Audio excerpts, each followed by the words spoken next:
Tá. Vamos lá, pessoal, para módulo 6, onde nós vamos falar de manutenção preditiva. Falamos já dos tipos de manutenção nas aulas anteriores e agora nós vamos falar um pouco das técnicas de manutenção preditiva. Só relembrando, a preditiva são técnicas que vão predizer uma falha de um componente. Como nós simplificamos anteriormente, poderíamos dizer que a preditiva é uma manutenção, uma troca baseada na condição. A corretiva troca quando quebra, quebrou, troca. Preventiva nós vamos trocar por tempo e a preditiva por condição. Para isso nós utilizamos algumas técnicas. No início dessa aula de preditiva, vamos entender um pouco uma curva muito utilizada chamada curva PF, que é muito interessante se você souber qual é essa curva PF do seu componente, seu principal componente, principal equipamento. Vai te ajudar bastante. A curva PF nada mais é o que? O seu ponto P0, que é o P, que é onde se inicia uma falha em um componente, e o ponto F, que é onde realmente ele falhou, ele não funciona mais, ele perdeu a sua utilidade. E nesse meio tempo nós vamos entender quais são as técnicas preditivas que podem ser utilizadas para você antecipar a detecção dessa falha, com isso ter mais tempo de atuar e até prolongar a vida útil desse componente, tá ok? A primeira técnica que nós vamos ver, que você pode verificar o início dessa falha, do acontecimento, os primeiros sinais que vão ser emitidos, você consegue identificar através, vamos chamar de ponto P1, que é a análise de vibração. Então, através da vibração, você consegue detectar o início de uma falha, geralmente em uma média de 1 a 9 meses antes que a falha venha realmente acontecer. Ou seja, se eu tenho um programa de análise de vibração na minha planta, eu consigo detectar uma falha dependendo até 9 meses antes de realmente acontecer a falha, logo no início. Com isso eu tenho muito tempo, aqui seria o tempo que você tem para atuar antes que essa falha aconteça. Tá? Você dificilmente será pego em uma corretiva neste componente. A segunda técnica que você vai conseguir analisar e identificar essa falha, vamos chamar aqui de ponto P2, é a técnica de análise de óleo. Na técnica de análise de óleo, você consegue detectar o início dessa falha,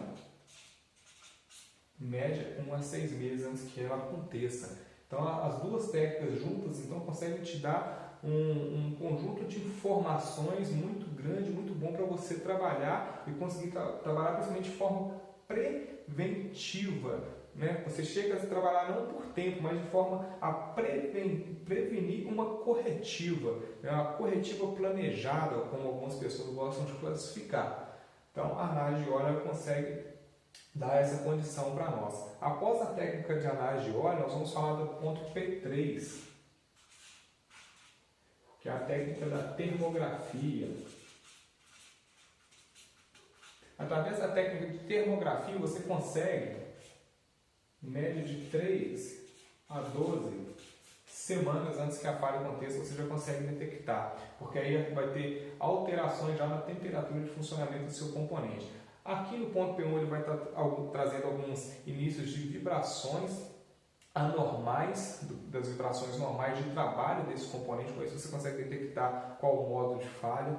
Na análise de óleo você vai ter provavelmente partículas de desgaste através de uma ferrografia, da técnica de ferrografia, você consegue detectar de onde está vindo essas partículas de desgaste, ver qual o componente seu está iniciando um desgaste, e a termografia através dessa alteração de temperatura de trabalho, tá ok? Então vamos falar agora do ponto P4, que vai trazer para nós aqui. Vamos falar agora aqui de um ponto P4. O ponto P4, você já está saindo um pouco das técnicas preditivas. Nós vamos estar usando agora o que? Os nossos sentidos, o sentido do inspetor. Aqui no ponto P4, nós vamos falar do ruído audível. Significa que você passou próximo à máquina e você já detectou um ruído anormal. Você já detectou um ruído anormal. Quando você já começa a ouvir esse ruído anormal, geralmente, em média, você tem 1 a 4 semanas para atuar. A vida útil dificilmente vai passar de 4 semanas desse componente. Tá? Vamos falar aqui do ponto P5, que é uma alteração de temperatura, o calor que você pode perceber sensível ao toque. O inspetor está passando a máquina, opa, aumentou a temperatura desse mancal. Quando aumenta a temperatura ao toque, cara, já não está muito legal não. Aí nós estávamos falando aqui, começamos falando de meses, de tempo de atuação do ponto inicial até a falha propriamente dita, análise de óleo ainda meses, termografia, estamos falando até 12 semanas, então temos aí uns 3 meses no máximo para poder atuar.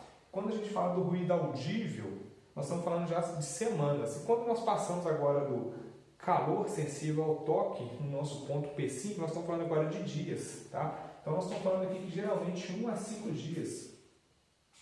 Não muito mais que isso que você vai ter para atuar até que sua falha aconteça. Tá ok? E por último, vamos chamar aqui o ponto P6. E esse já complicou, já zebrou, aí já que é fumaça. Cara, começou da fumaça, meu amigo, eu não vou te falar que você tem hora, minuto, é parar, para que arrebenta o resto. Para que outros componentes sejam danificados pela falha daquele componente que você está observando. Então, a partir disso aqui, fazendo uma análise, qual o tempo nós temos de atuação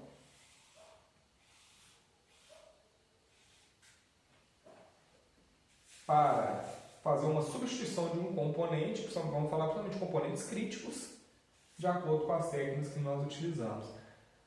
Logo, nós podemos observar que, quando eu tenho componentes críticos para o sistema, que vão envolver perda de produção, riscos à segurança, riscos ao meio ambiente, eu tenho de utilizar técnicas preditivas. Eu tenho uma segurança muito maior para trabalhar o meu sistema de manutenção. Eu vou ter menos corretivos, vou reduzir minhas corretivos, eu vou reduzir a minha alteração de planejamento e programação, porque eu vou planejar quais serão as minhas intervenções, que eu já sei quais são os meus componentes que estão com falha, dificilmente seremos pegos de surpresa, tá ok? E agora, no decorrer do módulo, nós vamos aprender um pouco sobre cada uma dessas técnicas e esperamos que vocês façam um bom proveito delas e vamos falar também no final como você escolhe quais equipamentos devem ser monitorados, porque tudo isso tem um custo. Se fosse muito barato, nós faríamos em todos, mas isso tem um custo, e um custo relativamente alto dependendo das técnicas empregadas, e nós temos que saber fazer esse balanceamento de custo-benefício que nós vamos mostrar depois como você faz isso aí, tá ok? Muito obrigado pela atenção e vamos tocar o barco aí que tem muita coisa para ser vista. Valeu, galera, um abraço, tamo junto aí.